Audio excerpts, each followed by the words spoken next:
اعوذ باللہ من الشیطان الرجیم بسم اللہ الرحمن الرحیم سیقولون ثلاثة رابعهم كلبهم ويقولون خمسة سادسهم كلبهم رجما بالغيب ويقولون سبعة وثامنهم كلبهم قل ربي أعلم بعدتهم ما يعلمهم إلا قليل فلا تمار فيهم إلا مراء ظاهرا ولا تستفت فيهم منهم أحدا آمنت بالله صدق الله العظیم۔ اصحاب کہف کے بارے میں ہم پڑھ رہے ہیں، سورہ کہف کی آیات ہیں۔ یہ آیت نمبر 22 جو آپ کے سامنے میں نے پڑھی، انشاءاللہ 5 آیات کا آج ہم کریں گے مطالعہ۔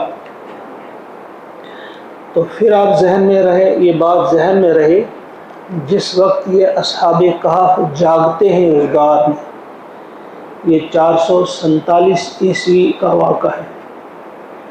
اس غار کے اندر 309 سال یہ رہے،